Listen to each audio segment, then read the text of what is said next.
Hi, my name is Owen, and today I want to do a little video about Booktube and BookTok. It's all the rage to discuss how it's ruining society. So I thought I'd throw my opinion into the mix. I know I'm a little late to the game, but this is something interesting I thought I would want to talk about. So I saw a couple videos about this from like Merphy Napier, Daniel Greene, the book Leo. I saw all of their YouTube videos, and they mostly centered around this GQ article that came out at the top of the month, basically saying how BookTok is like ruining reading, corrupting reading. Like Gen Z, their attention span has made it so like reading is more of an aesthetic and not actually about appreciating good literature. And a lot of those YouTubers, or all of them, basically had the same point of view, where like the article was super pretentious, super off base, and also just like weirdly gatekeeping for no reason, because people have been fake reading forever and it's always been an aesthetic. The book Leo made a great point about like the aesthetics argument, that the article said that people spend so much time on their bookshelf and making the lighting look good. Like, how do they even have time to read? It's because there's more than like the 1 minute video that you saw. Like, they live the rest of their day. That's how. So like, you could have both of those things. You want things to look nice and also read at the same time. It's not that complicated. However, the reason why I'm making this video, because I agree with all of their points in their videos, is I do think that there's something missing from the argument, in the sense that everything stated in the article is correct. It is true, and I'll get into more detail about that. However, what was off base and what was weird about it was just the tone and the presentation of the idea, because I read the article and it just comes off very like snooty and pretentious and, like I said, gatekeeping. But the fact of the matter is, well, I guess for background, I have been posting on TikTok, like the shorts that I post here, just for fun. Like really, like my thoughts in general about this YouTube channel is I just started it like about a year ago, just because I don't have very many people I can talk to books with. And if I do talk to them about books, it's very rare that they've read the books that I'm reading. So I thought like, oh, well, I'll just talk about them to the air and send them out. And, you know, I've been lucky that people have seen the videos at all. So that's been a lot of fun for me. But then just by nature of that, I've been exposed to more stuff on YouTube with booktubers and finding more of them. And that's been a lot of fun, and I love that. BookTok, however, I thought of like, okay, I made a TikTok account and I'm going, all right, I'm going to find some book talkers and like be immersed in that space. But I just can't break into it because I find all of the videos extremely dull. And I made like a little joke skit about like how they only show the back of the book, and it's an unskippable video, and it's like a minute long of them just talking about it vaguely. And like, I just became hyper aware of like the Bo Burnham quote when he's talking about like social media companies and tech companies, how they want to monetize every single minute of your time. And I just get a overwhelming fear of anxiety when when I like become hyper aware that I'm wasting my time. And that's what I get from BookTok, just because they're just like, I understand why they're doing it. Like, I mean, I do a lot of the same things where it's like, we want to keep your attention for as long as possible, because if you watch longer, then the algorithm likes you better and it sends you more and more and more. And I have to remind myself every once in a while when I'm making my stuff, is that I'm not doing this because I think people are going to see it, because oftentimes they don't. And that's not like a pity party thing. It's just like, if I wanted to take this super seriously and I wanted to hyper produce all my videos, I want to make cool edits, I want to make great thumbnails, I would be doing that. However, it's just not the way I want to spend my time, because great people who leave comments and watch the video, they give me like compliments for stuff of me putting this amount of effort in. And it's not that I like don't put effort in, it's just like I'm getting what I want out of it right now. And sometimes I could get like lost in like the social media like efficiency of social media, and trying like way too hard to do stuff like that. So sometimes I gotta recenter myself. However, this is like a weird tangent. However, so TikTok, BookTok specifically, I just am hyper aware of like the social media strategies in place to like get me to watch longer and stuff like that. And like the article says, like it does mostly recommend like the same handful of books over and over and over again. And those are not books that I'm interested in reading. Like most of like and listen, maybe I just need to like open my third eye or something, but like those pastel cover books with like the silhouette of people like holding hands, and it's like a romance book, it's just not my cup of tea. And going back to like the pretentiousness of the article, if it is your cup of tea, that's completely fine. Because one of the articles, or one of the points that the article makes is like, there's a lot of like I've seen book talkers where they're like, oh, I've read 300 books this year. 300 books? You read more than a book a day? That's absolutely insane. And the article would argue that you're not really a real reader because you're not fully like immersing yourself. You're not fully understanding what the literature is about. And the thing that people don't want to mention is that is true. If you're reading 300 books a day, unless they're all 20, 50-page books, it's impossible for you to be actually reading it the way the author intended it and for you to take meaning and to take value out of it.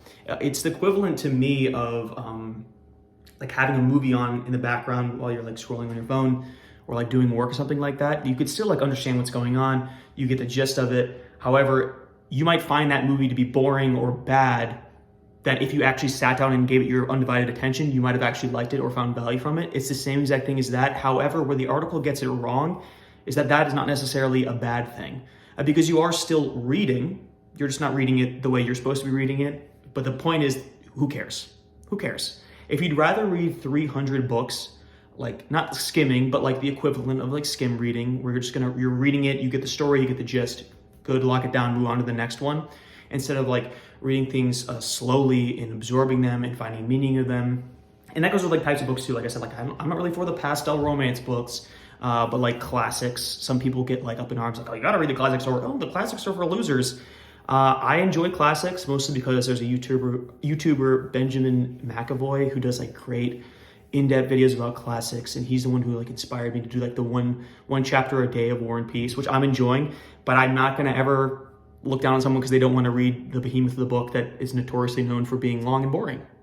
Why would I care if someone else doesn't want to do that? If anything, makes sense. That's just not particularly what I'm interested in. But Book Talk, like I said, it's recommending a lot of those books. And the book Leo made a great point in her video, her YouTube video, is that a lot of the times it's because you haven't broken in like the algorithm. You're seeing like the most clicked on ones, the most generic ones. You're going to get the most generic books. That's just the way it is. And I was testing that theory earlier today, and that's definitely true. I found Books with Lee, her TikTok account, where she's like promoting Black authors and Black written stories. And that's perfect. So I followed that account because I'm like, okay, I'm gonna at least see different books that I've never heard of before. And this is the way to expand my horizon. Because honestly, right now I'm kind of caught in my like fantasy bubble. Like I know the classics, but those are mostly like white, old, dead male authors. And then like the fantasy scene is as run by like 4 or 5 huge authors. And I want to expand that. So that's just a move I've been taking to do that. But the thing is, the article talks about, I know this is all over the place, but like how Book Talk is just like a cult of reading, and it doesn't have much depth. And it is true, but what the point is that that's just social media. And if you're gonna take a hobby and social mediaify it, the biggest influencers that you see on these platforms, on YouTube or on TikTok, they're making money from it. And maybe it's not their primary income, and maybe it's not something that they want to make their primary income. However, they are making money for it. And that just means they have to do certain things to gather as much engagement as possible, which means like make it look good, make it look aestheticized. And it does take a little bit of like the depth from the stories. And there are like, obviously I'm not speaking in absolutes here. Like most YouTubers that I've seen, and I'm sure most TikToks that are out there, they genuinely do appreciate their work that they're living, like the work that they're reading, and doing like the life that they're living is what I was gonna say, but I kind of mix it up with reading. But I don't know. There is like a social media plague on it, and like I said, it's just them, social media companies, trying to like take away all of your time and all of your money eventually, and like get those advertisers to come in. So that does commodify things. I don't even know if that's the right word, but it does make it more shallow. It does make it more corporate. It does make it more generic. It does make it more cut and paste. It does make creators have to copy what's popular in order to get engagement. Because if you made truly unique content, the chances of you hitting the algorithm of blowing up are so infinitesimally small that you have to copy the highest creators at some point. And even me, who said like, oh, I don't really care about my channel, I do care. It's not like I'm not refreshing YouTube studio stats every day, because I find it interesting, and I would love it if I blew up and like got huge. But I just like the realistic part of my brain's like, okay, that's not actually what matters. It's not like you're trying to make this a career or anything. But it's a dopamine hit, and it's just the nature of our generation and the generation above me and going to be the generation below me. It's just like that's just how we get our enjoyment out of life is reaching a lot of people and people responding to our work and stuff like that. But what I'm trying to say is that the nature of that makes the article come true, and it is true, and that's the reason why it was written, because it's not like there isn't a grain of truth there. That reading has been like overtly like, cause like a lot of the YouTubers said, people have always been fake reading. They've always had like fake cardboard books on the shelf, like pretending to read and stuff like that. Yeah, but now it's public, and it's millions of people, and people make money off of pretending. Because even me, like making a video where like I don't get money from YouTube, I don't get a lot of views on YouTube. However, I also have to like not make up an opinion, but like think about certain things just so I could say them like on YouTube. But if I wasn't posting videos, I wouldn't think about them because I don't find them not interesting, but like it's just not a priority. So in that way, I'm lying on social media, and that's just the name of the game. It's not inherently wrong. It's not inherently bad. It's the nature of the beast. And what's my conclusion for the video is that the article is 100% true, the GQ article. However, the conclusion isn't that so we need to stop it. It's and so it is. You know what I mean? You just gotta let it work itself out like that, because there's also a danger too of like the social mediaification of hobbies. Is that I think the greatest risk isn't that reading will become an apish art form where no one can truly appreciate it. That's not going to happen, because there's always going to be people that read deeply and appreciate literature and appreciate theme and stuff like that. Even those people who read 300 books a year, I'm sure they read at least one book, like truly, and if not more. You know what I mean? So, and also, even if they don't, who cares? It's like the difference between like film snobs and people who like just watch movies for fun. They both get the same amount of enjoyment, except that like the film majors and stuff like that, they like can find the cinematography interesting. Because it's just a hobby, right? You find your own enjoyment from where it is. But what I was going to say, the only danger is, I think, burnout. Because if I feel like I need to replicate other creators and read 300 books a year, I will hate it.